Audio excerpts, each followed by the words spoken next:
Isang laba lang yan sa Pride Bar Blue. May powerful stain-away enzymes na malupit sa dumit mansya. At di masakit sa kamay. Isang laba lang yan. Hello, pahinga! Hello, Pride Bar Blue. ACS. Tinesting, sinuri, siniyasan. Ang resulta?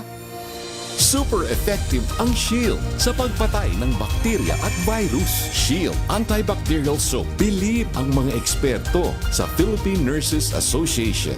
At si Mami. Tiwala ako sa Shield. Shield Antibacterial Soap. Napatunayang mabisa. Ang mga nurse, tiwala. ACS. Amoy forever. Amoy LQ. Amoy New Calad Berry Blooms. Amoy kalat, amoy good vibes. May nagbago. May arte, may budget.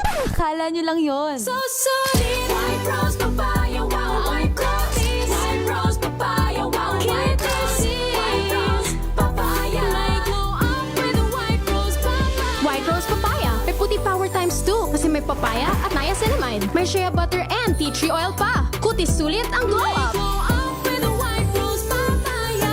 White Rose Papaya. Kutis sulit ang glow up. ACS.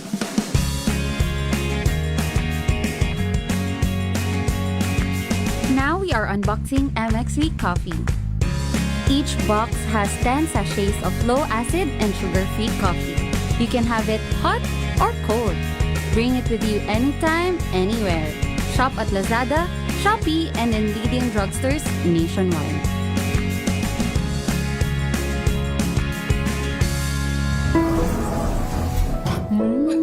Amoy forever. Amoy LQ. Amoy New Calad Berry Blooms. Amoy kalat, amoy good vibes.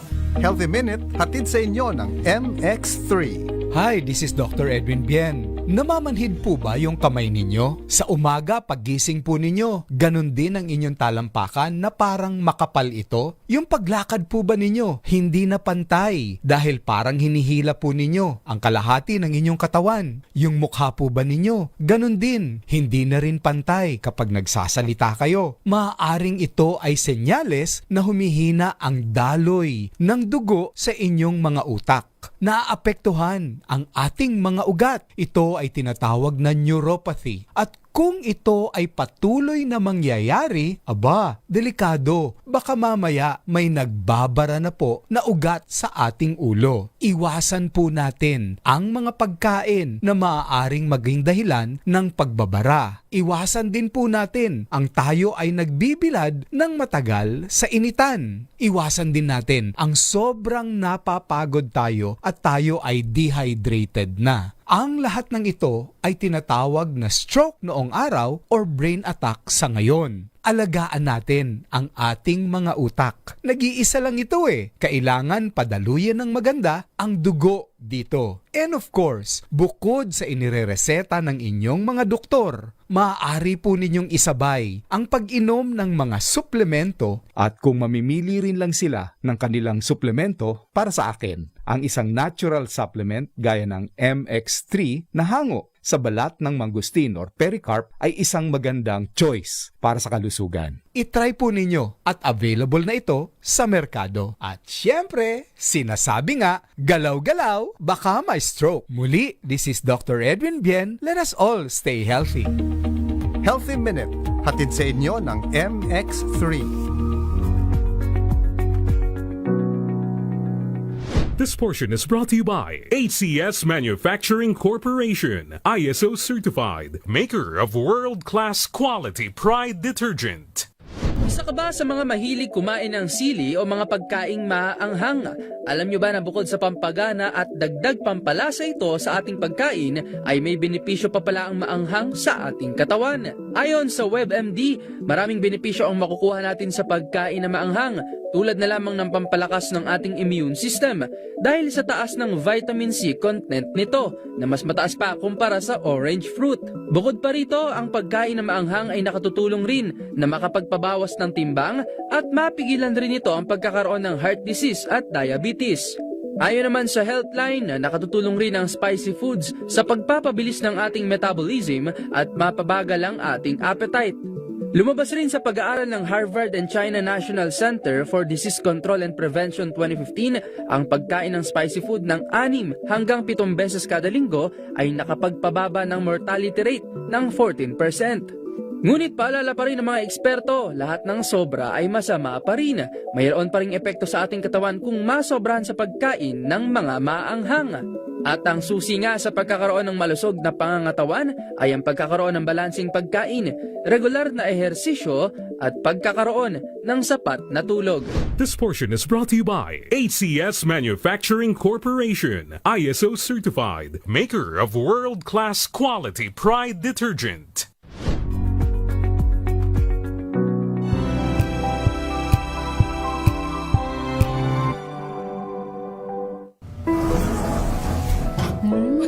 Amoy forever. Amoy LQ. Amoy New Cala Berry Blooms. Amoy Cala, amoy good vibes. Sinisiguro kong tama ang aking choices. Tamang pagkain, lifestyle at ang partner ko, MX3 Capsule. Gawa ito sa ISO at GMP certified na planta. Tested and proven na may alpha, beta at gamma mangosteen. Helps avoid knee joint pain discomfort. Iwas-iwas sa sakit. Kailangan lang na long-term ang pag-inom. 2 capsules araw-araw. MX3, dito ako believe. Mahalagang paalala, ang MX3 capsule ay hindi gamot at hindi dapat gamiting panggamot sa anumang uri ng sakit.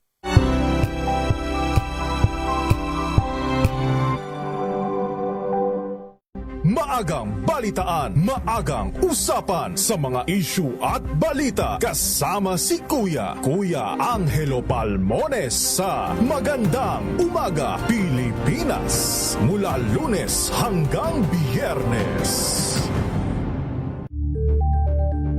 Pilipinas, oras natin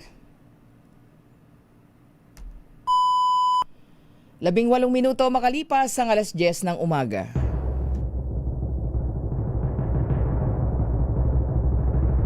And the Golden Dove for Best Public Service Program Host goes to May Binohan, DCRH. Ito na ang 28th KBP Golden Dove Awardee Best Public Service Program Host, ang Wonder Woman ng Public Service.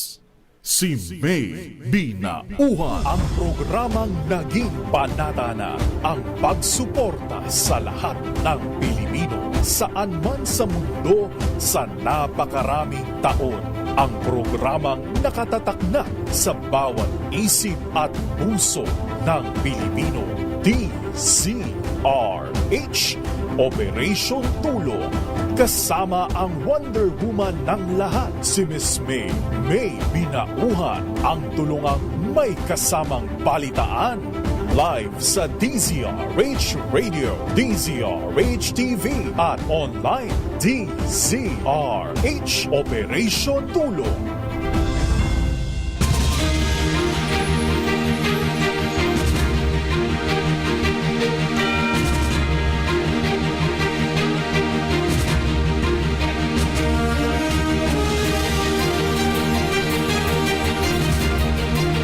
Good morning! Magandang umaga po Luzon, Visayas, Mindanao. Kumusta na po tayong lahat? At syempre, ngayon po ay ika-8 na tayo sa buwan ng Enero, January 8, 2026 mga kaibigan. Samahan niyo pa rin po yung lingkod May Binauhan dito po sa DZRH Operation Tulong. Syempre pa, una sa Pilipinas, una sa Pilipino. 10:00 hanggang 11:00 po tayo ng umaga. At tayo po ay tututok pa rin. Unang-una siyempre sa public service, meron pa rin po tayong pasyente sikapin nating matulungan ngayong pong araw na ito ng Huwebes. Happy Thursday morning sa lahat. At siyempre ang tutok din natin isa ay ang ating Traslasyon 2026 special coverage. So yan po ang ating bibigyang daan para po sa lahat ng mga preparasyon. Ayan, ating tututukan at maging ang DZRH ay maghahatid po sa inyo ng special coverage po ng Traslasyon 2026 ng Poong Jesus Nazareno. So, meron po tayong mga updates maya-maya, bigyang daan natin. Pero syempre, mag-iingat po ang lahat ng deboto na makikiisa po at nakikiisa na actually ngayon dahil nagsimula na po yung kahapon yung traditional na pahalik sa poon. Ang imahe po ng Poong Jesus Nazareno ay naririyan po sa Quirino Grandstand. So, sabi po ng Pag-asa, inaasahan na magiging maulan. Akala ko nung kahapon, parang kahapon hindi pa eh. Inaasahang magiging maulan ng Traslasyon po bukas January 9, So dahil nagtutuloy-tuloy na po yung pahalik. So bukas na po January 9 at sabi ng Pag-asa, makulimlim ang magiging lagay ng panahon sa Metro Manila. Bukas po yan, araw po ng Biyernes, lalo na po sa umaga hanggang tanghali at magiging malamig din ang temperature natin sa madaling araw. So ang paalala po ng Pag-asa sa mga deboto po na dadalo sa Traslasyon, magbaon po kayo ng payong. Nako, medyo mahihirapan yung siksikan na yun pagka nagpayong ka. I think yung mga deboto ay sanay sila na umulan, umaraw. 'Di ba? So ingat po, siguro uminom kayo ng maraming vitamins para yung inyo pong stamina, yung inyong lakas ay manatili. O kasi dyan, pag naglakad ka, kailangan mo dyan tubig. Mag-replenish ka ng tubig dahil patak ng patak ang pawis mo dyan. Tapos biglang uulan. So dapat meron kayong mga dapat na paraga. Doon po sa hindi magdadala ng payong kasi mahirap po para sa lahat na magdala po ng payong. Dahil doon sa mararanasan nga pong paminsan-minsan mga pag-ulan. Pero wala pa namang inaasahang LPA daw, o low pressure area, sa pagdaraos po natin ng Traslasyon. So any LPA wala po sa Philippine Area of Responsibility. So ingat po. Ingat po sa ating mga kababayan. At maya-maya magbigay tayo ng update dahil alam natin naka-full alert naman na ang lahat po ng mga kinaukulang ahensya ng gobyerno na meron pong gampanin sa Traslasyon 2026. So standby lang po kayo. Babalikan po natin ang ating pong mga updates ng Traslasyon 2026 sa Quiapo Church. Sandali lamang, puntahan muna natin ang palasyo. Diyan muna tayo sa Malacanang. Si Pangulong Bongbong Marcos iniutos na po ang amnesty sa interes ng mga hindi nabayarang contribution sa PhilHealth. Ayan, alamin natin. Detalye niyan ibabalita sa atin ni RH14 Let Narciso. Let, good morning. May isang taon ang mga negosyante, private employer at mga self-employed na miyembro ng PhilHealth para bayaran ang mga hindi nabayarang kontribusyon ng walang interes. Batay iyan sa utos na General Amnesty ni Pangulong Ferdinand Marcos Jr. ngayong 2026. Sa kanyang anunsyo, sinabi ng Pangulo na batid niyang iniinda ng mga miyembro ang 3% interes kada buwan na binabayad sa PhilHealth. Kaya't inatasan niya ang tanggapan na ngayong taon ay magkaroon ng one-time waiver para sa interes ng mga hindi nabayarang kontribusyon. Saklaw nito ang missed contributions mula 2013 hanggang 2024. Inayang makagagaan ito sa may 300,000 mga benepisyaryo. Kasabay nito hinikayat ni Pangulong Marcos ang mga employer na i-update na ang lahat ng impormasyon at irehistro ang mga empleyado sa Yaman ng Kalusugan o YAKAP program. Pakinggan natin si Pangulong Marcos. Ito po ay patuloy namin ginagawa upang pag-aangin ang dala ng ating mga kababayan tungkol nga sa mga healthcare costs at sa lahat ng iba't ibang hamon na hinaharap ng ating mga kababayan araw-araw. Si Pangulong Bongbong Marcos. Ito si Let Narciso para sa DZRH. Una sa Pilipinas, una sa Pilipinas. Maraming salamat RH14 Let Narciso mula po sa Palasyo. mula po sa Malacanang. Tuloy-tuloy na muna tayo sa mga balita po at bago natin balikan ang Traslasyon 2026, puntahan natin si RH29 Boy Gonzales. Bago tayo hingi na update kay Boy, alamin muna natin yung BIR daw po nagsampa ng kasong kriminal laban po sa Wawaw Builders sa 48.39 million peso tax deficiency, at ito'y may kinalaman sa umano'y ghost project po, flood control project dyan po sa lalawigan ng Bulacan. Alamin natin ang detalye niyan. RH29 Boy Gonzales, Kuya Boy G. At nagsampa ng mga kasong kriminal ang Bureau of Internal Revenue sa Department of Justice laban kay Mark Alan Villamor Arevalo, ang sole proprietor ng Wawa Builders, kaugnay ng tinatayang 48.39 milyong pisong kakulangan sa buwis na iniuugnay sa isang umano'y sa flood control project sa Malolo City, Bulacan. Ayon sa BIR, nilabag umano ng Wawa Builders ang section 254 at 255 ng National Internal Revenue Code of 1997 na inamyandaan dahil sa tax evasion at sadyang kabiguang magbigay ng tama at kumpletong informasyon sa pag-aay ng income tax at value added tax return para sa una at ikalawang quarter ng 2024. Sinabi ni BIR Commissioner Charlito Martin Mendoza na bahagi ang pagsampa ng kaso ng kampanya ng pamahalaan laban sa korupsyon sa mga proyekto ng infrastruktura. Batay sa mga record, isang kontrata para sa konstruksyon ng riverbank protection structure sa barangay Kaingin, Malolo City, Bulacan ang ginawad sa Wawa Builders noong January 2024 na nagkakalaga ng 77.20 milyon. Nakolekta umano ng kontratista ang kabuang 72.37 milyon neto ng withholding taxes at tatlong tranche mula March hanggang Abril 2025. Gayunman sa pagsuri ng commission on audit at sa isinagawang physical na verification ng BIR na pag-alaman walang naitayong riverbank protection structure sa lugar ng proyekto sa kabila ng mga ulap na nagsasabing 100% na ang natapos na proyekto. Dahil dito, hindi kinilala ng BIR ang dinaklarang gastusin at input ng bata ng kontratista. Ito, sa ating umabot na pala sa 13 ang naisampang kasong kriminal na may kaugnayan sa anomalya sa flood control project na may tinatayang 8.92 billion piso. Posibleng para naglutas sa buwis na patuloy pang iniimbestigahan. Kuyang Boy G, oo, alam natin na naka-full alert na ang lahat ng mga concerned agencies sa Traslasyon 2026, deployed na yung mga kinaukulan at syempre yung mga health stations mukhang in place na yan para bukas. So anong update ngayon lalo na doon sa pahalik? Kumusta ang magdamag sa pahalik traditional na pahalik hanggang ngayon? Yung pahalik kanina, galing ako doon sa Quirino Grandstand, tuloy-tuloy yung pagdating ng mga deboto. Yung iba, ang nakita ko rito, galing pa yung iba sa iba't ibang probinsya. Halimbawa, yung isang naka-interview natin kanina ay galing pa ng 3 araw bumiyahe. At dalawa sila, walang kamag-anak sa Metro Manila.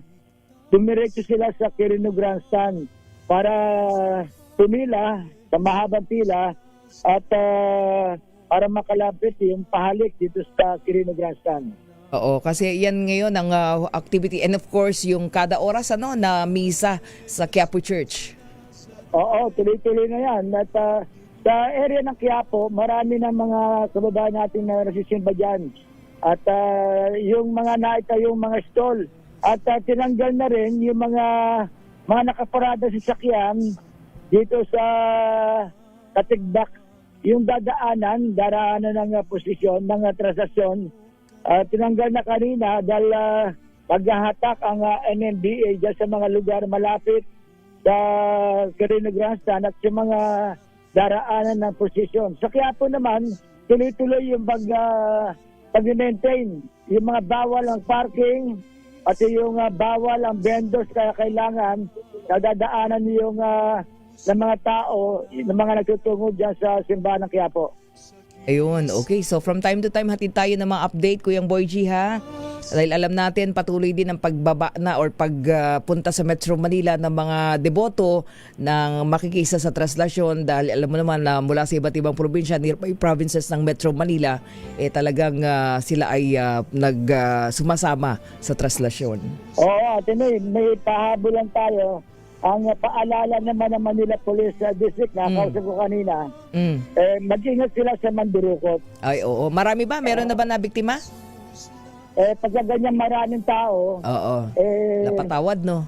oo, possible yan. Kasi nung mga nakalipas na mga transaksyon, maraming nadukutan dyan sa area ng Katikbak kasi bugso ang tao dyan eh. Pagka umandar na yan, Katikbak, diretso na Burgos, sabi nyo, bugso ang tao, ibig sabihin napakaraming siksikan dyan, dyan na sinisingit yung mga mandurukot. Malalaman mo, nung nakaraan halos sabay-sabay, lima yung mga biktima ng kaya patuloy ang kanilang paalala ng mga tauhan ng Manila Police District.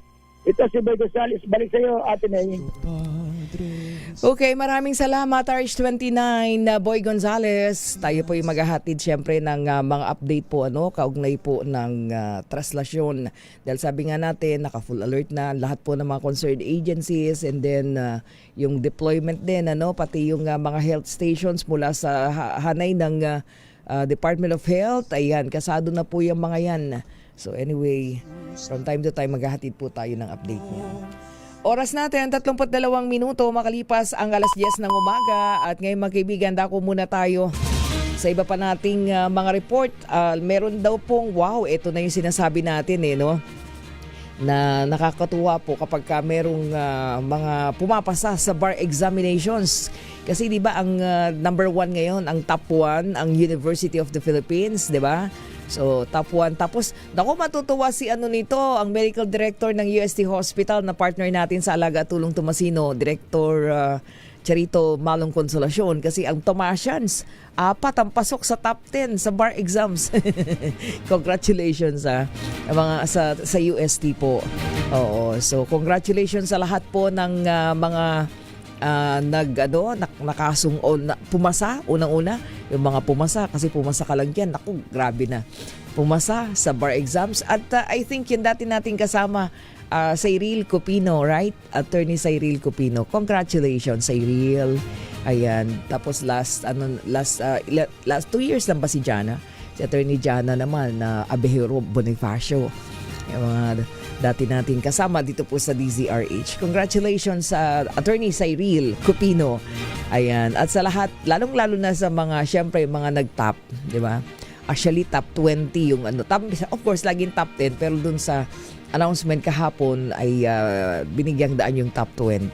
So, sa lahat po ng mga nagsunog ng kilay para maging abogado, at pumasa kayo. Congratulations po sa inyong lahat. Ang nangunguna I think is Jen Runiel Ray Timola Sanchez mula sa University of the Philippines. Ang kanyang average 92.70%.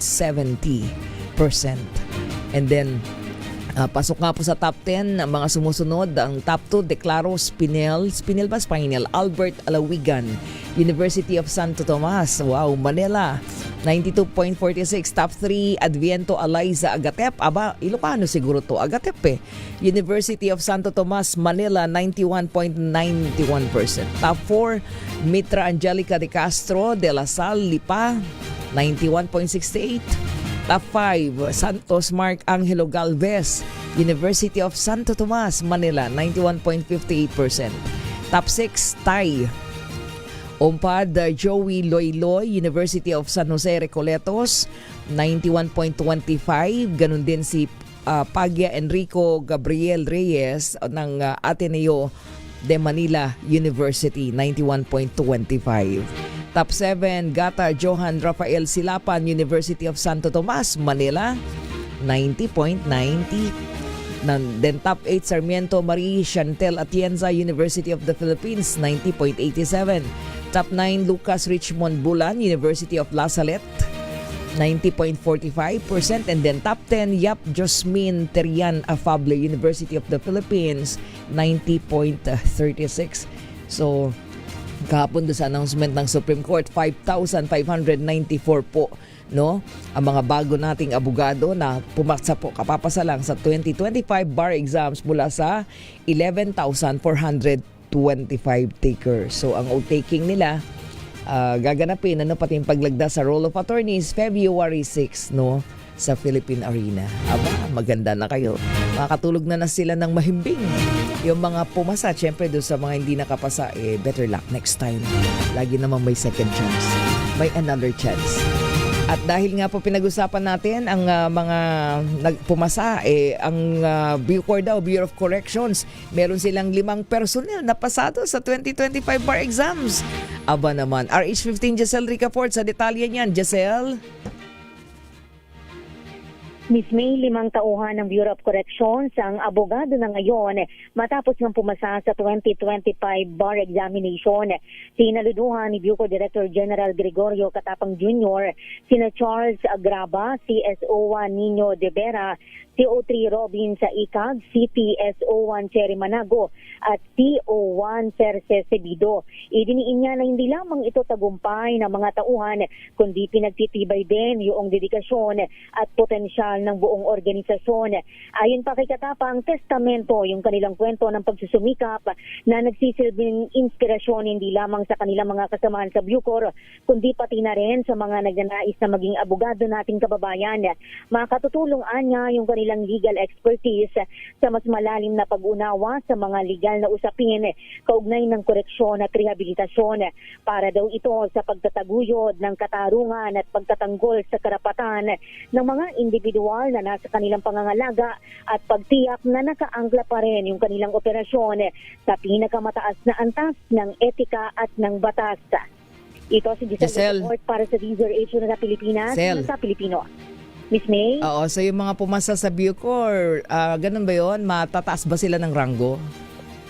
Ay, ikukumpirma natin, Miss May. Wala diba may mga ganyan no?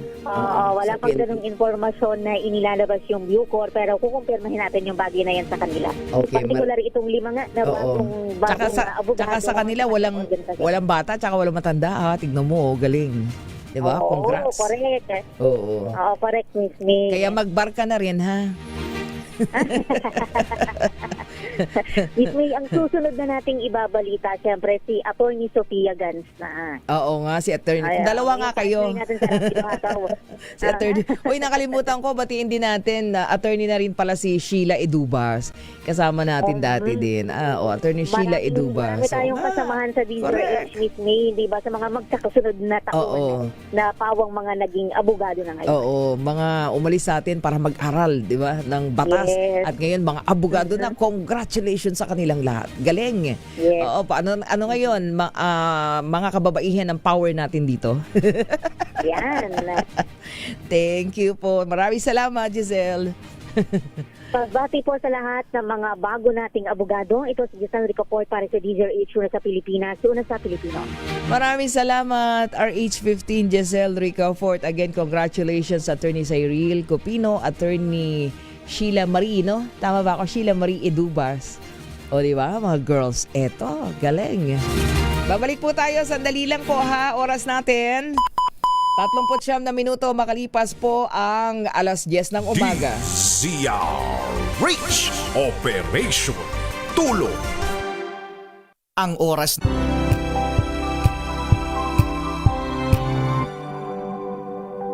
Hello, Washi! Laundry day na naman! Yay! Anong meron? Mancha ng chocolate, putik, may libag pa! Kaya natin yan! With Pride Washing Machine Detergent, may triple stain-away formula. Tanggal ang makapit, madikit, at malupit na dumit mancha. Kaya easy-easy ang labada. Mula noon hanggang ngayon! All you need is pride. All you need is pride. ACS. May nagbago. May arte. May budget. Akala nyo lang yon. So solid. White Rose Papaya. Wow, white coffee. White Rose Papaya. Wow, white coffee. White Rose Papaya. White Rose Papaya. May puti May shea butter and tea tree oil pa. Kutis sulit ang glow up. Glow up with a White Rose Papaya. White Rose Papaya. Kutis sulit ang glow up. ACS. Amoy forever. Amoy LQ. Amoy New Calad Berry Blooms. Amoy kalat, amoy good vibes.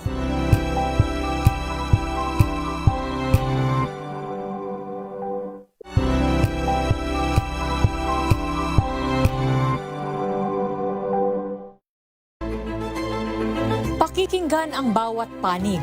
When you fight for justice, think about the queer people. Kung hindi kami magkukwento, sino ang magkukwento para sa amin? Ang mga panawagan, ipababatid. Hindi talaga ito masusing pinag-aralan ng gobyerno. The women who are beaten and abused. It's time to listen to their voices. Hayan ang iba't ibang boses, mga kwento mula sa iba't ibang anggulo. Dito lang sa Point of View. Mapapanood tuwing linggo, alas 12 ng tanghali sa DZRH TV.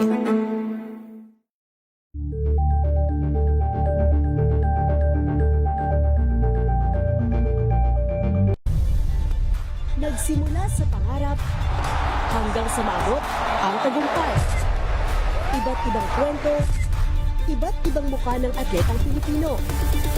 Mas pinatindi, mas pinalakas, at mas pinaaksyon sa Match Point tuwing Sabado, 12:30 ng tanghali sa DZRH TV.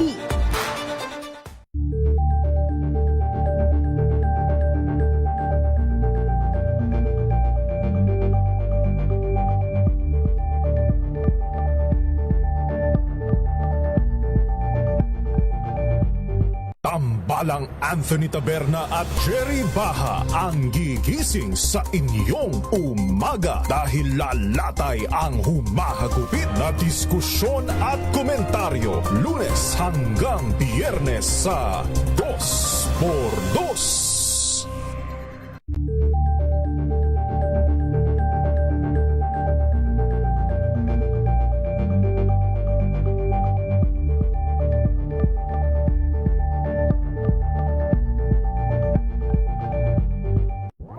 Got you covered.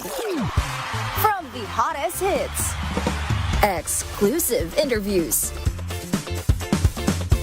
kilig to the bones fan meet experience, and hataw performances of your favorite stars. Wow, ang saya. Isang barangay na labada, puro mancha pa. Goodbye, pahinga. Mommy, isang laba lang yan sa Pride Bar Blue. May powerful stain-away enzymes na malupit sa dunit mansya. At di masakit sa kamay. Isang laba lang yan. Hello, pahinga! Hello, Pride Bar Blue. ACS.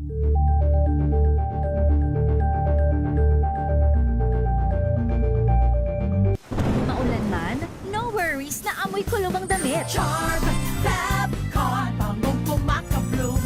Tanggal amoy kulog sa bango ng Charm. Kaya gamit ko, Charm Fab Con with Bloom Fresh technology. Kills 99.9% of kulob-causing bacteria. May aroma burst pa of thousands of flowers and berries. Ang sampay sa loob, no amoy kulob. Bangong kumakabloom sa Charm. Charm Fab Con. ACS.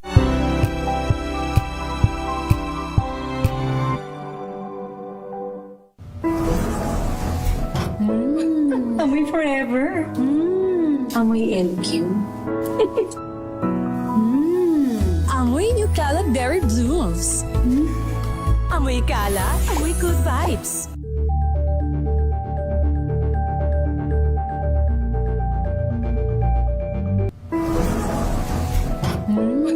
Amoy forever.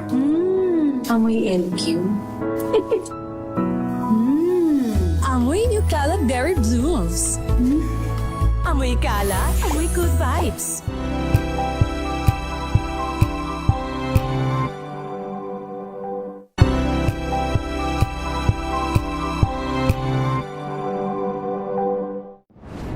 Kung good vibes ang hanap mo, dito ka na sa sigurado.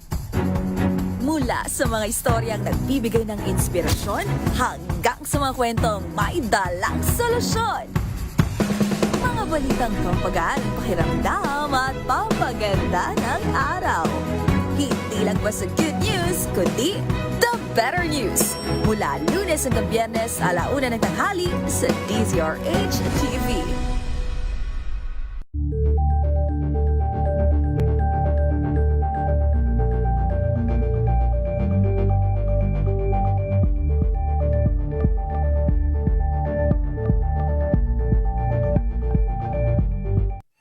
Mga balitang gigising sa inyong umaga. Mga balitang kailangan mong malaman. Mapapakinggan sa ACS Balita sa Direktang tulungan at balitaan kasama si Miss May Pinahuhan sa DZRH Operation Tulong.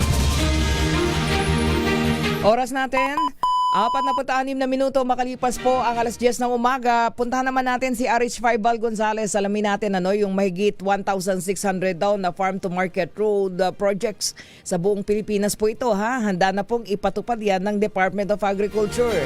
Ibalita mo yan, Val. May inihayag ngayon ng Department of Agriculture ang kahandahang pangunahan ang pagpapatupad sa konstruksyon ng mahigit sa 1,600 bilang ng mga farm-to-market road sa buong bansa ngayong 2026. Sa isinagawang press conference sa DA, tiniyak ni DA Bureau of Fisheries o DA Bureau of Agricultural and Fisheries Engineering Director Christy Cecilia Polido na kumpleto ng kakayahang teknikal at expertise ang ahensya para ito masipatuparan sa ilalim ng 2026 budget. Nasa 33 bilyong pisong nilaan ng gobyerno para sa DA ang ahensya ng mga ngasiwa sa pagpapagawa ng mga daan sa mga kabukiran para hindi na mahirapan pa ang mga magsasaka sa pag-atid ng kanilang produkto sa mga pamilihan. Narito pakinggan natin si Director Pulido. With the signing of the GAA 2026, we have identified the FMRs that have been approved amounting to 33 billion and we are very much ready. May tao po tayo, meron tayong technical capability. The implementation of FMR is not new to the Department of Agriculture since nag-implement po tayo ng mga infrastructure project like warehouse, irrigation. So we have the capacity to implement farm-to-market. Samantala, para masigurong hindi ito mababahira ng katiwalian at mauwi sa mga ghost project, ay maglulunsad ang DA ng tinatawag na FMR Watch o Farm to Market Road Project Watch sa susunod na buwan ng Pebrero. Paliwanag ni DA Assistant Secretary to Spokesperson Arnel Di Mesa, bahagi ito ng pagtiyak ni Agriculture Secretary Francisco Laurel Jr. na walang pondong mapupunta sa kamay ng mga korap na politiko. Samantala, May, ako'y nandito ngayon sa 6th Division ng Sandigan Bayan kung saan nagpapatuloy ang pagdinig ng anti-graft court sa bail petition na inihain ng mga matataas na opisyales ng DPWH Mimaropa na sangkot sa umano'y-manumanyang flood control projects ng DPWH. Present dito sa Sandigan Bayan ang lahat ng siyam na mga akusado na nakakulong dahil sa pagkakasangkot sa 289 million pesos na flood control anomaly sa Nauhan Oriental, Mindoro. Bukod sa bail petition, ay ngayong araw din ang itinakda ng korte para magsumite ng kailangang mga dokumento at ebidensya na gagamitin ng mga abogado ng siyam na akusado kapag nagsimula na ang formal na paglilitis. Mula rito sa Quezon City, ako si Val Gonzales, DZRH, una sa Pilipinas. Una sa Pilipino. Maraming salamat RH5 Val Gonzales. Standby lang, meron po tayong pasyente ngayong araw na ito, 51 years old, taga Santo Niño, Lubao, Pampanga. Babalikan po natin pagkalipas lamang ng ilang saglit. Oras natin, meron na lamang tayong 10 minuto at 11:00 na po ng umaga. DZRH Operation Tulong.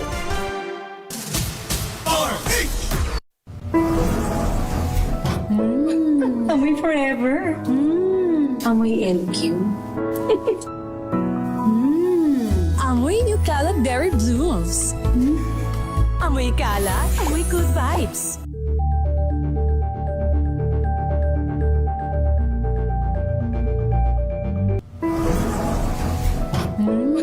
Amoy forever.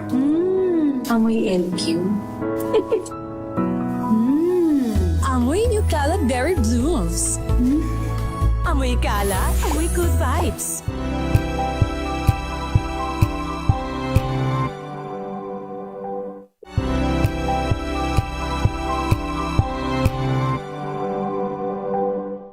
Maagang balitaan, maagang usapan sa mga issue at balita kasama si Kuya Angelo Palmones sa Magandang Umaga Pilipinas mula Lunes hanggang Biyernes.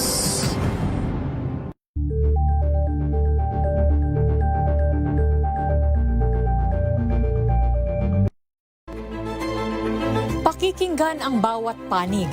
When you fight for justice, think about the queer people. Kung hindi kami magkukwento, sino ang magkukwento para sa amin? Ang mga panawagan, ipababatid. Hindi talaga ito masusing pinag-aralan ng gobyerno. The women who are beaten and abused. It's time to listen to their voices. Tunghayan ang iba't ibang boses, mga kwento mula sa iba't ibang anggulo. Dito lang sa Point of View. Mapapanood tuwing linggo, alas 12 ng tanghali sa DZRH TV.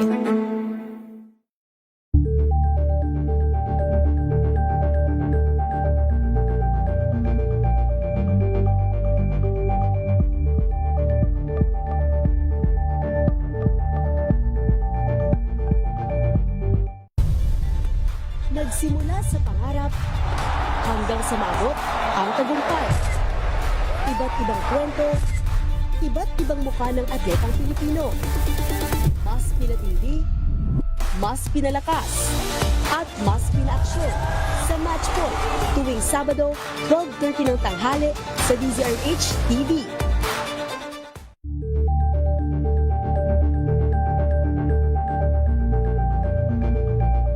Tambalang Anthony Taberna at Jerry Baha ang gigising sa inyong umaga dahil lalatay ang humahagupit na diskusyon at komentaryo Lunes hanggang Biyernes sa 2x2.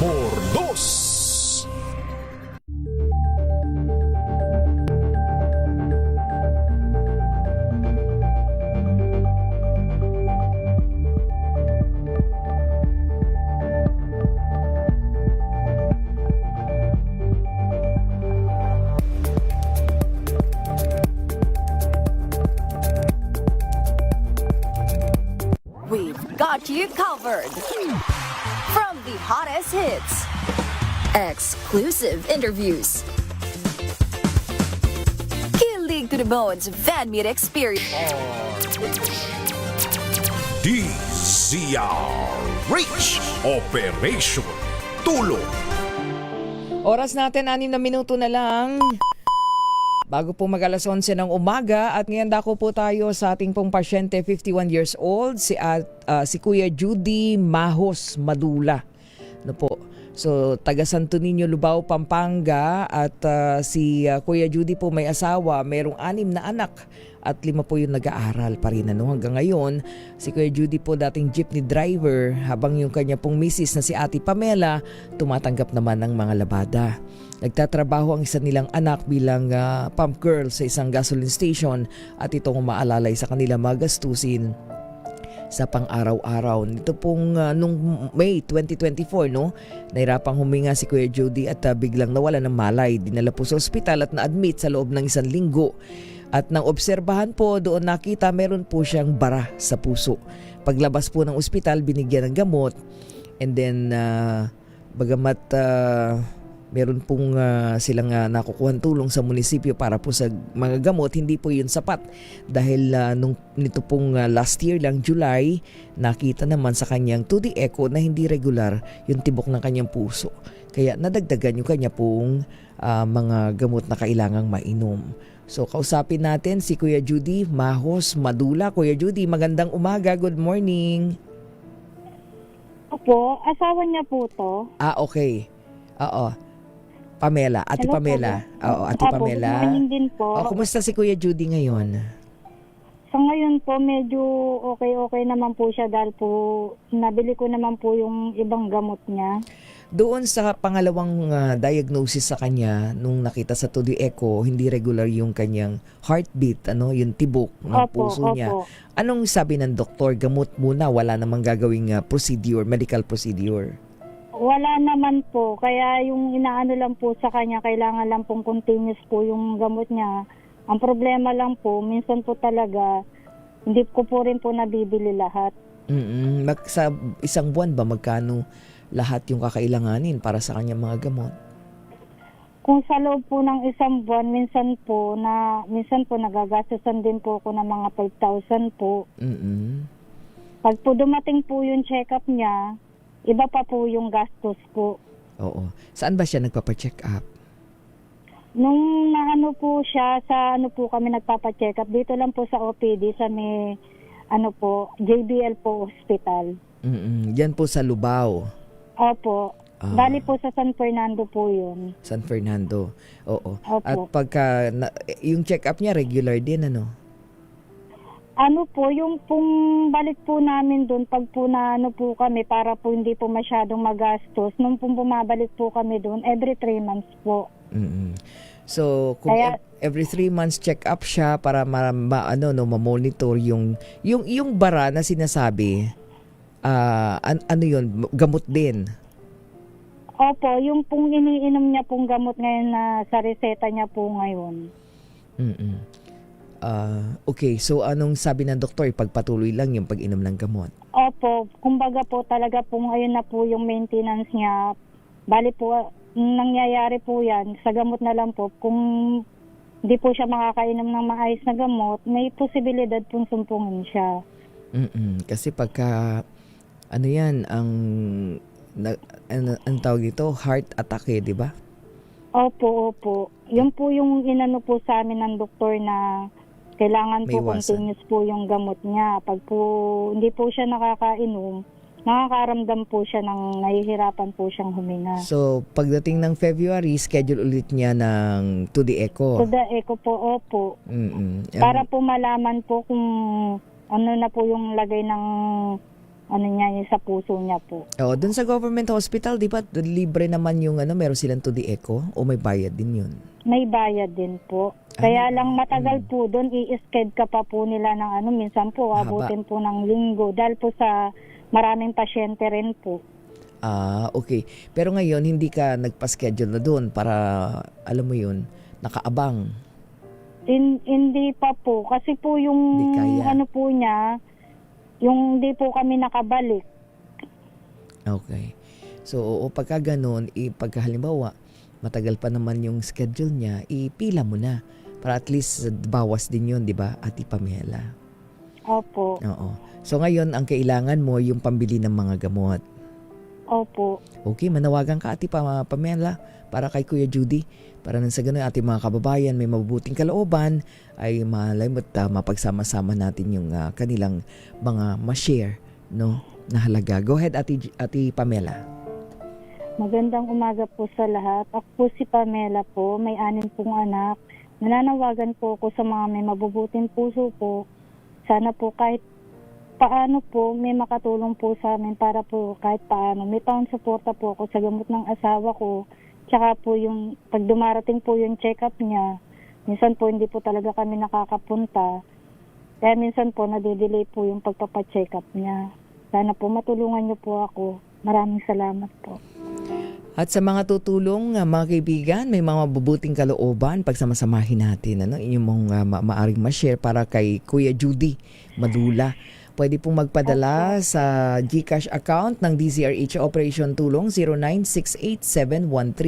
0968-713-4445 at sa pamagitan ng ating EP Mavel Arribe ay mapagsama-sama po yung halagang yan. 0968, naka-flash po sa inyong television screen, 713-4445. Pakilagay po ang pangalan Judy Madula. Judy. Yung pangalan ni Kuya, pambabae, Ate Pam. Opo. Baka mapagkamalan lagi babae. Lalaki po talaga siya. Yun nga po, napapagkamalan po siyang babae kasi sa pangalan niya pong Judy. Sabi mo magpalakas, ha? Ayan, okay. salamat. At bigyan ka ng butihing Senador Lito Lapid, 2,000 pesos para kay Kuya Judy, ha? Mapambili mo ng gamot. Okay? Opo. Ayan. And pasalamatan mo ang Senator dito. Go ahead.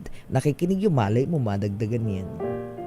Magpapasalamat po ko sa ating senador na si Lito Lapid. Sana po marami pa po kayong matulungan na katulad namin po. Salamat po. Lagi pong mag-iingat. At dagdagan natin yan mula sa mga kuyang ng Mayor Lacaydeo Macama mula sa Holy Family Academy Scholarship Foundation. Dagdagan natin ng 3,000 pesos. Ati Pam. Opo. Yan, dagdagan natin. So, Maraming salamat po. ayan, okay? So, maraming salamat again sa ating mga donor at dun sa mga magdodonate pa. Ati Pamela, go ahead, pasalamatan mo na sila at malay mo, makadagdag. Sa mga gusto pong tumulong, ngayon pa lang po, nagpapasalamat na po ako ng marami sa inyo. Kahit paano po, maduduktungan din po yung sitwasyon ng asawa ko. Nagpapasalamat po ako ng maraming. God bless po sa lahat po. Pakisabi kay Kuya Judy, relax lang. Ha?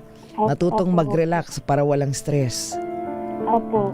Okay? O sige, Ate Judy. Okay, maraming salamat, Ate Pamela Madula. Ayan, ang kanyang asawa, pasyente natin ngayon, Kuya Judy Madula.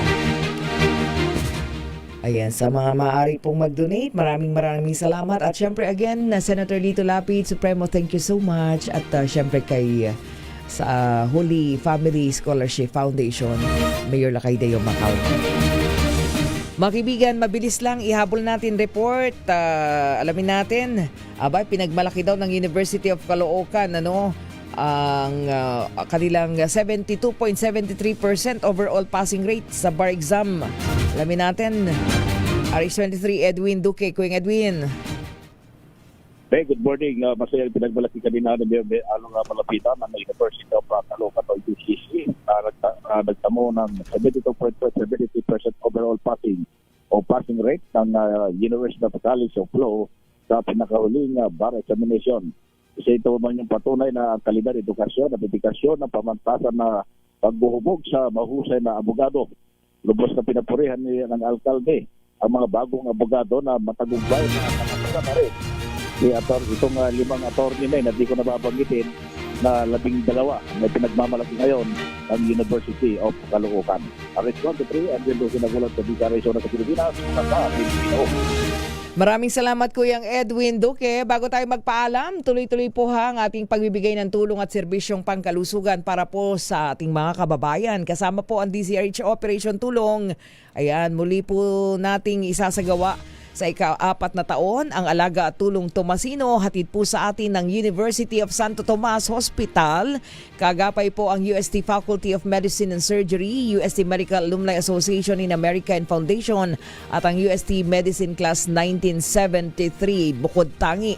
So gaganapin po yan sa darating na January 22, 23, 24. Thursday, Friday, Saturday. At yung pong 24 para po sa inyong mga anak. So nandyan po yung mga pediatrician. So samantalahin po ninyo dahil sila po ay nakahandang magbigay ng gamot, good for a month na inyo pong supply, o di ba? So hatid po na ang libreng konsultasyon para po sa mga lolo't lola, syempre sa mga nanay tatay, gayon din sa mga chikiting. Magkakaroon din po ng libreng surgical mission. Yung surgical po, ina-identify po nila yan. Para po sa iba pang detalye, ayan, pwede po kayong tumawag kay Dr. Ramon Casipit sa cellphone number 0917-834-2846. Again, 0917-834-2846. Kaya magkita-kita po tayo sa Alaga at Tulong Tomasino 4.0 sa darating po na January 22, 23, and 24. Samantalahin po ninyo ating mga kababayan na lagi nakatutok dito po sa DZRH and of course sa Operation Tulong.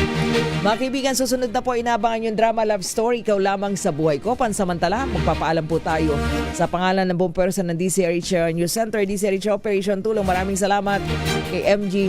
Ang nagbabalik na si MG, Abraham, at syempre si Aiza, si Jeric. Thank you. Si Het at RHTV. Muli ako po si May Binauhan, una pa rin sa Pilipinas, una sa Pilipino. Babalik ako mamaya 3:00 hanggang 4:00 ng hapon sa Public Service Hour. Oras natin 5 minuto makalipas ang alas 11 ng umaga.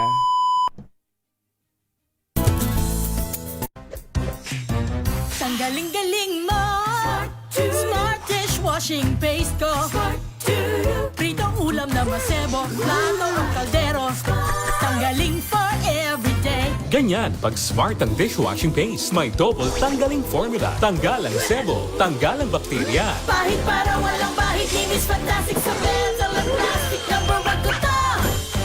Tanggaling-galing mo Smart dishwashing paste. ACA